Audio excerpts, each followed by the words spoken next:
को लेकर सवाल खड़े किए जा रहे हैं। सबसे पहले जब हिंसा होती है उसके बाद से ही संभल विवादों के घेरे में आ गया है और सर्वे के वक्त से ही विवादों के घेरे में आ गया, उसके बाद हिंसा और उसके बाद धीरे धीरे नए नए मामलों में जो मोड़ हैं वो आते जा रहे हैं। अब वक्फ दावा करता नजर आ रहा है कि चौकी तो दरअसल जमीन जिस जमीन पर बनाई जा रही है वो वक्फ की है। लातूर में किसानों की 300 एकड़ पुश्तैनी जमीन पर दावा ठोका हुआ नजर आ रहा है। वक्फ की मनमानी कहां पर हुई वो भी जान लीजिए।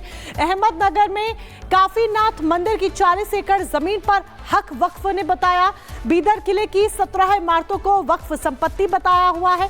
केरल मुनम्बम तट की 404 एकड़ भूमि पर दावा ठोका है वक्फ ने। वाराणसी यूपी कॉलेज पर भी दावा ठोका हुआ है वक्फ बोर्ड ने, लेकिन दावा ठोककर पीछे हट गया था। ये वक्फ समय समय पर अपनी मनमानी करता रहता है और किस तरीके से इसकी बानगी देखने को मिलती है वो हमने यहां पर बताया कि बीते दिनों भी किस तरह से जो मामले हैं वो सामने आए। और अब बात करेंगे सपा सांसद जियाउर रहमान बर्क की, जो देखिए चौतरफा घिर चुके हैं। पहले तो हिंसा के आरोप उन पर लगे और उसके बाद बिजली चोरी के मामले में उनके ऊपर कार्रवाई लगातार होती हुई नजर आ रही है और अब तो बिजली विभाग ने नए सिरे से नए तरीके से शिकंजा कसने की तैयारी कर ली है। कैसे, रिपोर्ट के जरिए आपको दिखाते हैं।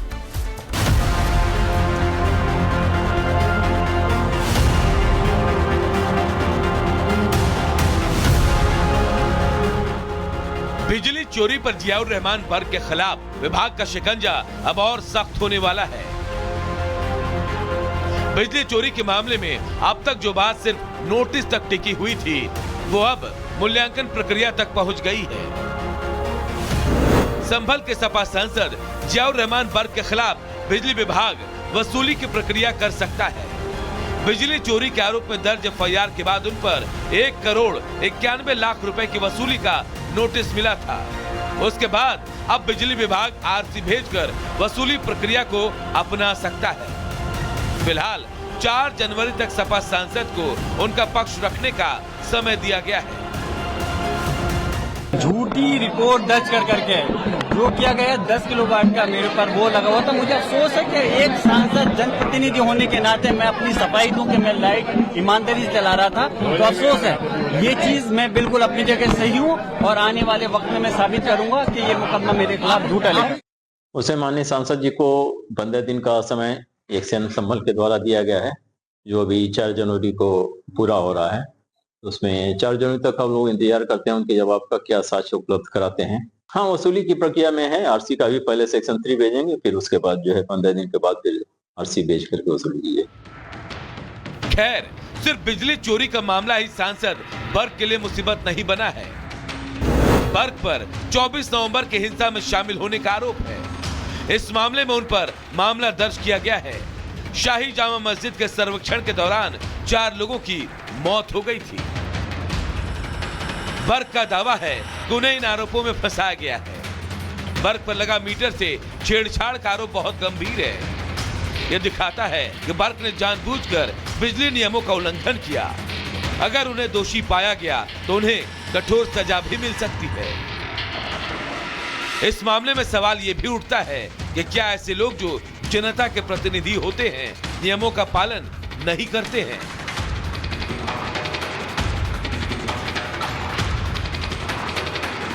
Bureau report, Republic Bharat. तो देखिए लगातार ये कहा जा रहा है कि नोटिस अभी तो सिर्फ झांकी है, वसूली पूरी बाकी है। आपको बता दें किस तरीके से एक्शन लिया जा रहा है और किस तरीके से नए सिरे से अब शिकंजा कसने की कोशिश की जा रही है। कुछ डिटेल्स आपको दे देते हैं। विद्युत अधिनियम की धारा 135, ये धारा बिजली चोरी और दंड के बारे में बताती है, जिसमें जुर्माने और 3 साल की जेल दोनों का प्रावधान भी है। इसके साथ साथ आपको बता दें कि खपत की बिजली जो जुर्माने में होगी इसको लेकर के भी प्रावधान है। जुर्माना बिलिंग का 3 गुना अधिक होगा और साथ ही साथ निर्भर करता है कि आपने ये कृत्य कितनी बार किया, यानी कि ये जो बिजली चोरी हुई है ये कितनी बार हुई है, कितने समय के लिए हुई है। पिछले बिल से लेकर के नोटिस तक विशेष अवधि होती है और कितने वॉट का जो उपयोग किया गया है इस पर भी निर्भर करता है कि आखिर जुर्माने की राशि कितनी होगी, वसूली कितनी की जाएगी। और जियाउर रहमान बर्क अब देखिए चौतरफा घिरते हुए नजर आ रहे हैं। और चलिए इसी के साथ अब आगे बढ़ते हैं और जहां देखो वहां सनातन की निशानियां धीरे धीरे मिलती हुई नजर आ रही हैं। और ऐसे में बात अब गणेशपुर की कर लीजिए। संभल के बाद गणेशपुर सुर्खियों में है क्योंकि यहां पर एक मंदिर मिला है। दरअसल ये मंदिर बेशक अब आज खंडहर में तब्दील हो चुका है, लेकिन कहा जा रहा है कि इसका सर्वे कराया जाएगा और फिर इस मंदिर का जीर्णोद्धार होगा।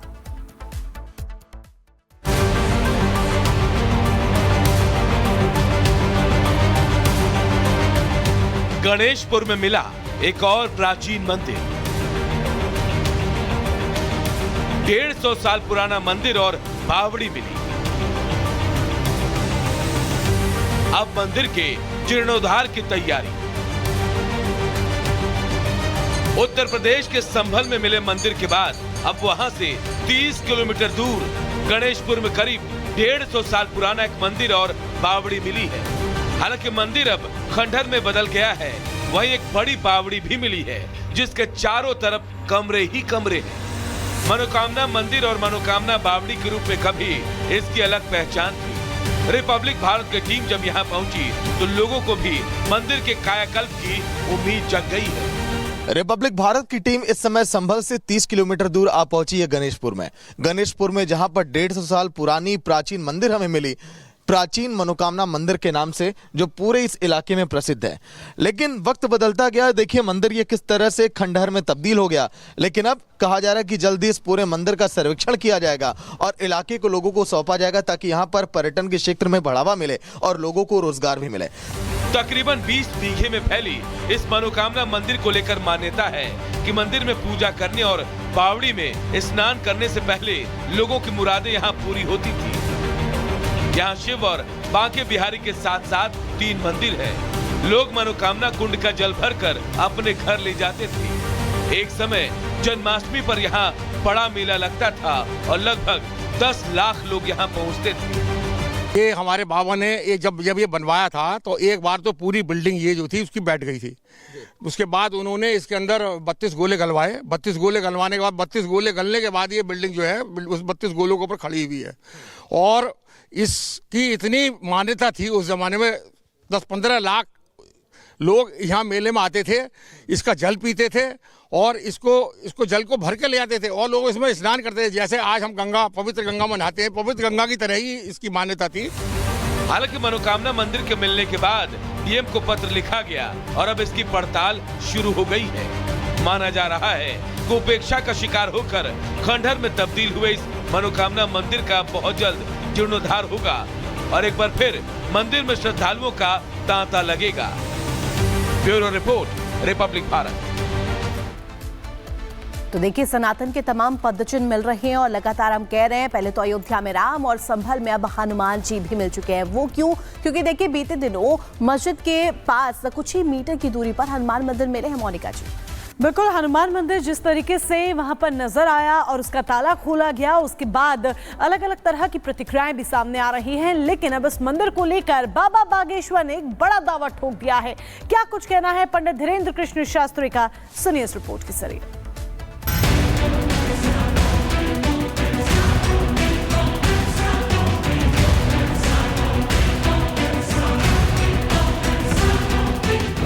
बाबा का बड़ा दावा। बाबा बागेश्वर ने जोड़ा संभल का अयोध्या कनेक्शन।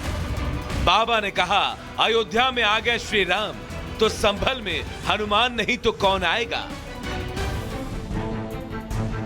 संभल में एक के बाद एक मिल रहे सनातन के सबूत गवाही दे रहे हैं कि संभल में सनातन के कई और भी राज हैं जिन्हें साजिशन दफन कर दिया गया। लेकिन अब सच जमीन फाड़कर बाहर आ रहा है। पहले जामा मस्जिद में मंदिर होने का दावा, फिर संभल के पास मिले हनुमान मंदिर को लेकर अब बाबा बागेश्वर ने बड़ा दावा किया है। बाबा ने कहा कि हनुमान जी की मूर्ति मिलने के बाद संभल एसपी ने उनको फोन कर इसकी जानकारी दी थी। बाबा बागेश्वर ने कहा कि संभल में हमारे प्रिय अधिकारी वहां के एसपी हैं, बहुत अच्छा काम कर रहे हैं। संभल में हमारे एक बहुत ही अच्छे प्रिय अधिकारी हैं, आईएएस हैं, वहां के वर्तमान में पदस्थ हैं, वहां के एसपी महोदय बहुत अच्छा काम कर रहे हैं। बाबा ने इस दौरान संभल का कनेक्शन अयोध्या से जोड़ दिया। बाबा ने बताया कि जब उन्हें जानकारी दी गई कि संभल में हनुमान जी का मंदिर मिला है तो उन्होंने कहा कि अयोध्या में प्रभु श्री राम आ गए तो संभल में हनुमान नहीं तो कौन आएंगे। हर जगह खुदाई चल रही, गली मोहल्ला, कहीं शंकर जी में लगे तो एक जगह हनुमान जी में लगे। तो हमको फुनवा किए, बोले महाराज हनुमान जी आ गए। हम कहा अयोध्या में राम जी आए हैं तो संभल में हनुमान जी नहीं आएंगे तो कौन आएगा हो बाबू? हाँ, आएंगे हनुमान जी, क्यों नहीं आएंगे? गौरतलब है कि बीते दिनों संभल के जामा मस्जिद इलाके में बिजली चोरी की शिकायत मिली थी, जिसकी जांच के दौरान प्रशासन की टीम को प्राचीन हनुमान मंदिर की जानकारी मिली, जिस पर अवैध कब्जा था। प्रशासन ने कब्जा हटवाकर इसमें पूजा पाठ शुरू करवा दिया। अब मुस्लिम बहुल इस इलाके में बड़ी संख्या में श्रद्धालु पूजा पाठ करने आ रहे हैं। Bureau report, Republic Bharat. और चलिए इसी के साथ आगे बढ़ते हैं। तमाम बड़ी खबरों का रुख करेंगे फटाफट अंदाज में 2 मिनट में भारत के जरिए।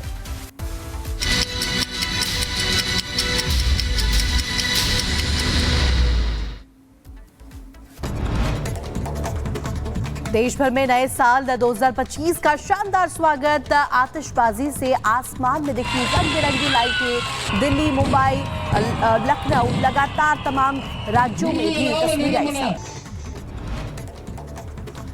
नए साल के मौके पर मंदिरों में श्रद्धालुओं की लंबी लंबी कतारें देखने को मिली। वैष्णो देवी मंदिर हो, काशी हो, अयोध्या हो, वृंदावन हो, मथुरा हो, भगवान के दर्शन करने के लिए श्रद्धालु पहुंचे। वाराणसी में नए साल के पूर्व संध्या पर दशाश्वमेध घाट पर गंगा आरती की गई। घाट पर